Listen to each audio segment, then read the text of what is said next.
ఇది ప్రజా వేదిక. నమస్తే, నేను స్వప్న, జర్నలిస్ట్. తాడూరి కరుణాకర్ సార్ మన WJI గ్రూప్లో పంపించినటువంటి మెసేజ్ ఒకటి ఉంది. సో ఏంటి అంటే డిసెంబర్ 3న మహాధర్నా ఉందంట. సో దేనికి ఆ ధర్నా అంటే జర్నలిస్టుల సమస్యల పరిష్కారానికే డిసెంబర్ 3న మహాధర్నా అని చెప్పేసి ఒక ప్యాంప్లెంట్ వాళ్ళు, మరి ఇది ఎవరు పంపించారేమో కానీ, బట్ ఇప్పుడు అవన్నీ పేర్లు కూడా నేను చదవాలనుకోవట్లేదు. దానికి కింద సార్ రాసినటువంటి మెసేజ్ ఏదైతే ఉందో అది నేను చదువుతున్నాను. రాష్ట్ర సమాచార శాఖ నెత్తిన ఎక్కి కూర్చొని తాను ఆడమన్నట్లు ఆడాలంటూ ఇంతకాలం పెత్తనం చెలాయిస్తూ వచ్చిన నాయకమన్యుని అసమర్థ నేతృత్వం వల్లనే కదా రాష్ట్రంలోని జర్నలిస్టులకు ఈ దుస్థితి దాపురించింది. సో యాక్చువల్గా వీళ్ళు ఎందుకంటే జర్నలిస్టులకి అన్యాయం జరిగింది, సో వాళ్ళకి ఇల్లులు రాలేదు. నెక్స్ట్ అసలు యాక్చువల్గా ఈ డిసెంబర్లో అక్రిడేషన్స్ రెన్యువల్ చేయాలి అంటే రెన్యువల్ అని చెప్పేసి అని ఎప్పటి నుంచో దాన్ని పెండింగ్ పెడుతూ వస్తూనే ఉన్నారు. సో అది ఇప్పటివరకు కాలేదు. బట్ ఫిబ్రవరిలో అనుకుంటా మేబీ ఎలక్షన్స్ ఉన్నాయి. సో ఇంకా ఈ ఎలక్షన్స్ నెక్స్ట్ మన జర్నలిస్టులకి ఏమీ జరగలేదు, వాళ్ళకి న్యాయం జరగలేదు, వాళ్ళకి ఇళ్ల స్థలాలు ఇస్తానని చెప్పేసి అని ఇళ్ల స్థలాలు ఇవ్వలేదు. ఇలా ప్రతి ఒక్క రీజన్ మీద కొంతమంది జర్నలిస్టులు డిసెంబర్ 3న మహాధర్నా కార్యక్రమము పెడదామని చెప్పేసి అని ప్లాన్ చేశారు. సో దానికి సంబంధించింది అనమాట. సో దానికి సంబంధించి ఈ సార్ ఇలా పెట్టారనమాట. సో పుష్కర కాలంగా రాష్ట్రంలో అత్యంత నిరాధరణకు గురైన వర్గం జర్నలిస్టులేనట. ఈ సత్యం రాష్ట్రంపై పెత్తనం మాదే అని చెప్పుకునే నాయకులకు ఇన్నేళ్లకు ఎందుకు బోధపడినట్టో. సో కొంతమంది ఉంటారు కదా, అంటే సరే నేను కూడా కొన్ని వార్తలు తీశాను, నాకు జరిగిన అన్యాయం ఏదైతే ఉందో సో అది పక్కన పెట్టేస్తే అది ఎంతవరకు వాస్తవం అవాస్తవం అనేది తెలిసిన వాళ్ళకి అదేంటిది అనేది తెలుసు, తెలియని వాళ్ళకి అదొక కల్పితం అని ఎవరైనా అనుకుంటే అనుకోవచ్చు. బట్ నిజాలు చూపించమని వచ్చినప్పుడు మాత్రం నేను definitely I can prove my self అనమాట. సో ఇక్కడ ఈసారి మేబీ ఎవరి మీద కౌంటర్ వేశారనేది మీకు అర్థమవుతుంది కదా.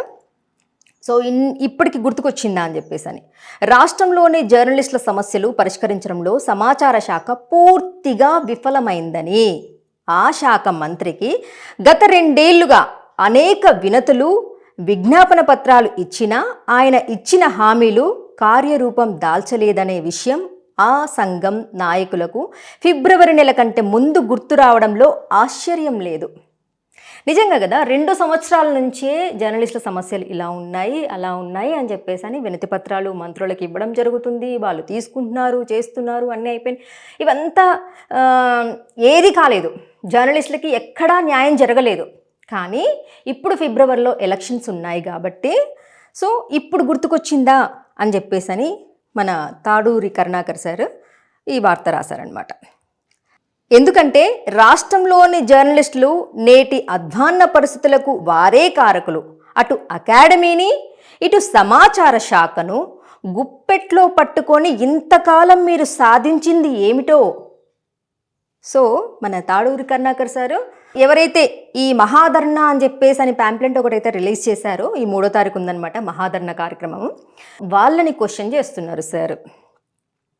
ఫిబ్రవరిలో అకాడమీ పాలకవర్గ పదవీకాలం ముగిసిపోనున్నది. అసలే కొడిగట్టిన దీపంలా వెలుగుతున్న తమ ప్రభ ఎక్కడ ఆరిపోతుందో అనే భయంతో జర్నలిస్టుల సంఖ్యాబలాన్ని చూపి మరోసారి ఆ పీఠాన్ని కాపాడుకునే ప్రయత్నంలోనే డిసెంబర్ 3 పేరుతో కొత్త ఆటకు ఓ సంఘం తెరతీసింది.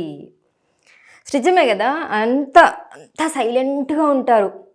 సో ఏదైనా ఇంకా పదవి అయిపోతుంది అన్నప్పుడే అనొద్దు, కానీ కొంతమంది రాజకీయ నాయకులు కూడా ఇదే స్ట్రాటజీ ప్లే చేస్తుంటారు కదా.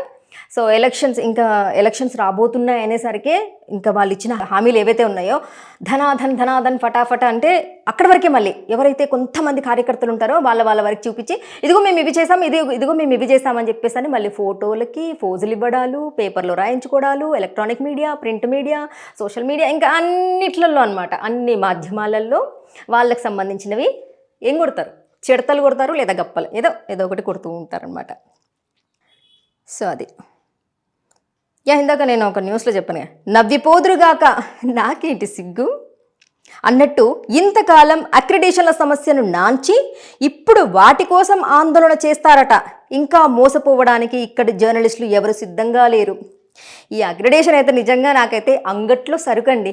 అంగట్లో సరుకులాగే అమ్ముతున్నారు అక్రిడేషన్స్ అని చెప్పడంలో అతిశయోక్తే లేదు. ఎందుకంటే చూస్తున్నాం కదా ఇవాళ రేపులలో కొంతమంది జెన్యున్గా తీసుకున్నా, కొంతమంది మాత్రం టీ కొట్టోడి దగ్గర ఉంటుంది, నెక్స్ట్ పానీపూరోడి దగ్గర ఉంటుంది, కొంతమంది జాబ్స్ లేకపోతే బిజినెస్ చేసుకునే వాళ్ళు ఇలా బడాబాబుల దగ్గర ఎంత చెప్పండి ఇలా పడేసి డబ్బులు అలా తీసుకొని వస్తారు. అలాగే కూడా కొంతమంది ఇస్తున్నారు కూడా అక్రిడేషన్స్ అంగట్లో సరుకులాగా అమ్ముడుపోతున్నాయి అని చెప్పేసి. ఇది నేను చెప్పింది అబద్ధమేమీ కాదు. ఇది నిజమా కాదా అనేది నా వార్త ఎవరైతే చూస్తున్నారో తెలుస్తుంది కొంతమందికి. నిజంగా జర్నలిస్టులు వాళ్ళకి అక్రిడేషన్స్ ఉన్నాయా, లేదంటే ఆయన జర్నలిస్ట్ కాకపోయినా కూడా డబ్బులు ఇచ్చి కొనుక్కొచ్చుకున్నారు. పాపం నిజంగా కొంతమంది జెన్యున్గా చేసే జర్నలిస్టులు, రిపోర్టర్స్ కూడా దౌర్భాగ్య స్థితి, పాపం వాళ్ళు కూడా కొనుక్కునే దుస్థితికి దిగజార్చారు.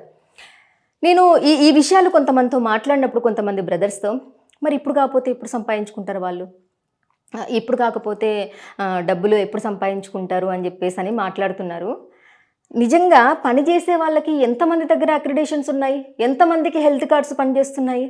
నేను చెప్పాను కదా, మొన్న MGM హాస్పిటల్స్కి వెళ్తే ఇన్సిడెంట్స్ ఉంది అక్కడ. నిజంగా అది మొత్తం నేను వీడియో తీసింది మొత్తం వేయాలనుకున్నాను, బట్ వేస్తాను, సమయం సందర్భాన్ని బట్టి డెఫినెట్లీ వేస్తాను.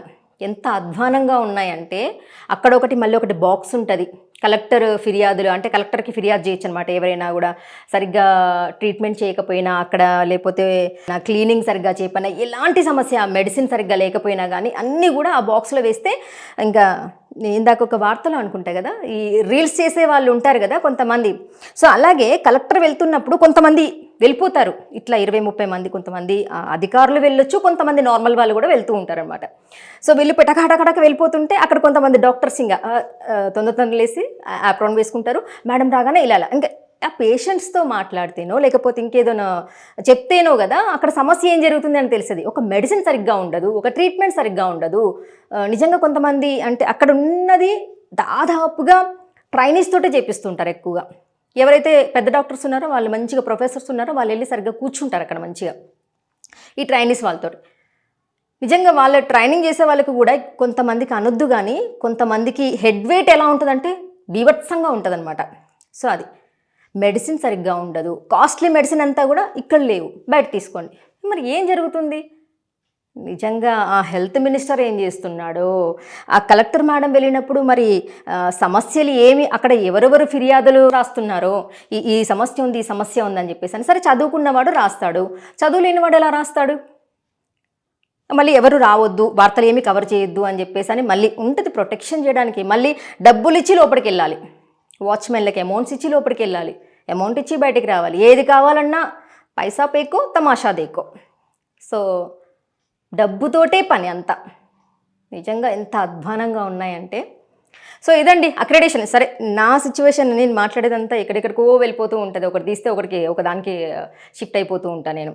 సో అక్రెడిటేషన్ దగ్గర ఉన్నాం కదా, అంగట్లో సరుకు అవుతుంది. ఇంకా ఇప్పుడు ఈ ఫిబ్రవరిలో ఎలక్షన్స్ ఉన్నాయి కదా, అకాడమీ అటు ఎలక్షన్స్ ఉన్నాయి కదా.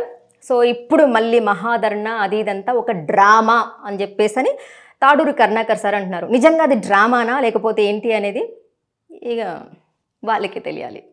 సో చూస్తూనే ఉండండి జీ న్యూస్ గంగా ప్రవాహం. న్యాయం వైపు నిలబడే గలం గంగా ప్రవాహం. For latest updates subscribe to Zee News. ఇది ప్రజా వేదిక.